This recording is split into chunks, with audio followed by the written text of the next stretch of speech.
എല്ലാവർക്കും നമസ്കാരം. ഗവി വ്ളോഗ്സിൻ്റെ പുതിയൊരു വീഡിയോയിലേക്ക് സ്വാഗതം. ഇന്ന് ഞാൻ നിങ്ങൾക്ക് പരിചയപ്പെടുത്തി തരുന്ന മൺപിലാവ് പാലരുവി വാട്ടർഫോളാണ്. ഇത് ചിറ്റാർ പഞ്ചായത്തിലാണ് സ്ഥിതി ചെയ്യുന്നത്.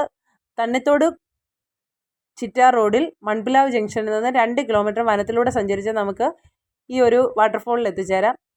ഒരു സ്വകാര്യ വ്യക്തിയുടെ ഉടമസ്ഥതയിലുള്ള ഈ വാട്ടർഫോള് ധാരാളം സഞ്ചാരികളാണ് മഴക്കാലത്ത് എത്തിച്ചേരുന്നത്. അവിടേക്ക് നമുക്ക് ഒരു യാത്ര പോകാം.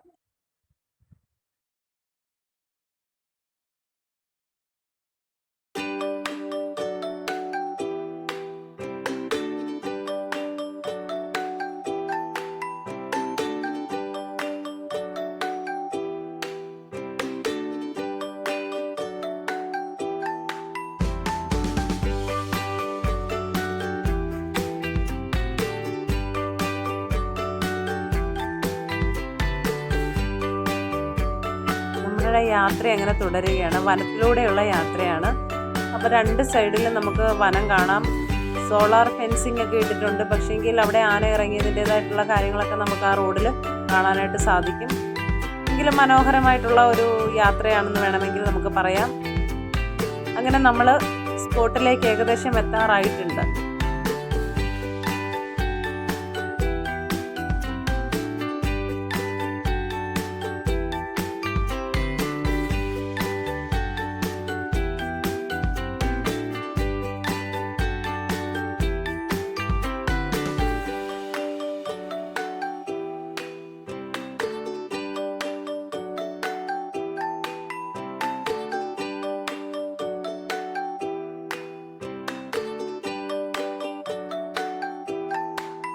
അങ്ങനെ നമ്മൾ പത്തനംതിട്ട ജില്ലയിലെ മനോഹരമായിട്ടുള്ളൊരു വാട്ടർഫോളിലേക്ക് പോയിക്കൊണ്ടിരിക്കുകയാണ്. പക്ഷെ അധിക സഞ്ചാരികളൊന്നും ഇവിടെ വരുന്നില്ല എന്നാണ് തോന്നുന്നത്. കാരണം അധികം അറിയപ്പെടാത്തൊരു വാട്ടർഫോളാണ്.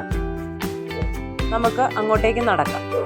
കുറച്ച് ഇറങ്ങി പോകണം. ഏകദേശം ഒരു 500 മീറ്റർ മെയിൻ റോഡിൽ നിന്ന് താഴേക്ക് നടന്ന് പോയെങ്കിൽ മാത്രമേ നമുക്ക് ഈ വാട്ടർഫോളിൽ എത്താനായിട്ട് സാധിക്കത്തുള്ളൂ.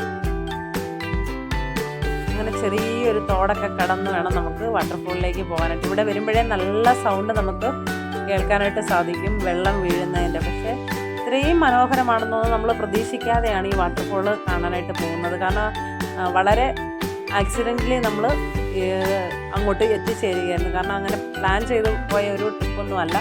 നമ്മൾ ജസ്റ്റ് അതിൽ ട്രാവൽ ചെയ്തപ്പം ഇവിടെ ഒരു വാട്ടർഫോൾ ഉണ്ടെന്നറിഞ്ഞതുകൊണ്ട് നമ്മളിങ്ങനെ കാണാനായിട്ട് പോയി.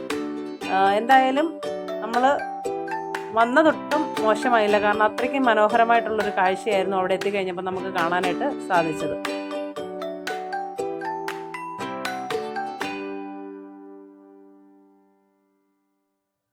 അങ്ങനെ നമ്മൾ നടന്ന് താഴെ അൽബീസ മരങ്ങളൊക്കെയാണ്. അതിലെ നമ്മൾ ഇറങ്ങി വന്ന് താഴെ എത്തുമ്പോൾ ഭയങ്കര കാഴ്ചയാണ്, ഒന്നും പറയാനില്ല. അത്രയ്ക്ക് മനോഹരമായിട്ടുള്ള കാഴ്ചയാണ്. ഒരു പക്ഷെങ്കിൽ ഏതെങ്കിലുമൊക്കെ കുറച്ച് ട്രാവലേഴ്സൊക്കെ ഇവിടെ വന്നിട്ടുണ്ടാവും. പിന്നെ നമ്മളെ ആളുകൾ എവിടെ പോയാലും വേസ്റ്റൊക്കെ അവിടെ ഡംപ് ചെയ്യുന്നൊരു സ്വഭാവം ഉണ്ടല്ലോ, അത് ഇവിടെയും ഉണ്ട്. ആളുകളൊക്കെ കുറേ വേസ്റ്റൊക്കെ കൊണ്ടിട്ടിട്ടുണ്ട്. ഇതൊക്കെ ഇല്ലെങ്കിൽ എത്ര മനോഹരമാണ് അല്ലേ. ഇതാ നമ്മളങ്ങനെ വാട്ടർഫോളിൻ്റെ അടുത്തെത്തി. ഇപ്പം മഴയൊക്കെ തുടങ്ങിയ സമയമായതുകൊണ്ട് ഇത്രയും വെള്ളമേ ഉള്ളൂ. പക്ഷെങ്കിൽ കുറച്ചും കൂടി ഇത് കണ്ടിട്ട് തന്നെ നമുക്ക് ഭയങ്കര അത്ഭുതമായി. അപ്പോൾ പിന്നെ മഴ നല്ല ഒരു മൺസൂണിൽ വരുമ്പോൾ ഇതിൻ്റെ സിറ്റുവേഷൻ എങ്ങനെയാണെന്ന് നമുക്ക് ഊഹിക്കാവുന്നേ ഉള്ളൂ. അത്രയ്ക്ക് മനോഹരമായിട്ടുള്ള കാഴ്ചയാണ്. പിന്നെ താഴെ ഇറങ്ങി വന്ന് ആളുകൾക്കൊക്കെ അവിടെ വേണമെങ്കിൽ കുളിക്കാൻ. അങ്ങനെ താഴ്ചയുള്ള സ്ഥലമൊന്നുമല്ല. ഏകദേശം ഒരു 100 മീറ്റർ ഉയരത്തിൽ നിന്നാണ് ഈ വെള്ളം താഴേക്ക് പതിക്കുന്നത്. പക്ഷേ താഴെ അങ്ങനെ ഡേഞ്ചറസ് ആയിട്ടുള്ള ഒരു കാര്യങ്ങളുമില്ല. ആളുകൾക്കൊക്കെ വന്ന് കുളിച്ചു പോകാവുന്ന, വെള്ളത്തിലൊക്കെ എൻജോയ് ചെയ്യാൻ പറ്റുന്ന സ്ഥലമാണ്. ഭയങ്കര രസമാണ്. എത്ര നേരം വേണമെങ്കിലും നമുക്ക് അവിടെ നിന്ന് എൻജോയ് ചെയ്യാൻ പറ്റും.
അങ്ങനെ നമ്മൾ മൺപിലാവ് പാലരുവി വാട്ടർഫോളൊക്കെ കണ്ടിട്ട് നന്നായിട്ട് എൻജോയ് ചെയ്തു. പക്ഷെ വെള്ളത്തിലൊന്നും ഇറങ്ങിയില്ല, കാരണം നമ്മൾ ആ പ്രിപ്പയർഡ് ആയിട്ടല്ലല്ലോ വന്നത്. നമ്മൾ പെട്ടെന്ന് വന്ന് കുറേ നേരം ഇവിടെ കണ്ടു, എൻജോയ് ചെയ്തു. ഭയങ്കര ഭംഗിയുണ്ട്. പക്ഷെ അത് മഴക്കാലത്ത് കുറച്ചും കൂടി അത് സ്പ്രെഡായിട്ട് ആ പാറകളിലെല്ലാം കൂടെ സ്പ്രെഡായി ആ വെള്ളം താഴേക്ക് വരും. പക്ഷേ ഇപ്പം മഴ തുടങ്ങിയപ്പോൾ തന്നെ വെള്ളം അവിടെ നിൽക്കുമ്പം തന്നെ നമുക്കറിയാം വെള്ളമൊക്കെ ഇങ്ങനെ ഭയങ്കരമായിട്ട് നമ്മുടെ ദേഹത്തേക്ക് തെറിച്ച് വീഴുന്ന അത്രയ്ക്ക് ശക്തിയിലാണ് വെള്ളം വരുന്നത്. എന്തായാലും രസമാണ്. പക്ഷേ കുറച്ച് താഴേക്ക് 500 മീറ്റർ താഴേക്ക് ഇറങ്ങി വന്നെങ്കിൽ മാത്രമേ ഈ വാട്ടർഫോളിൽ എത്തിച്ചേരാനായിട്ട് സാധിക്കത്തുള്ളൂ. പക്ഷേ അവിടെ വന്നു കഴിഞ്ഞാൽ എൻജോയ് ചെയ്യാൻ പറ്റിയ ഒരു സ്പോട്ടാണ്. അപ്പോൾ എല്ലാവരും അവിടെ വരിക, കാണുക. അപ്പം ഞങ്ങളുടെ വീഡിയോ ഇഷ്ടപ്പെട്ടെങ്കിൽ ലൈക്ക് ചെയ്യുക,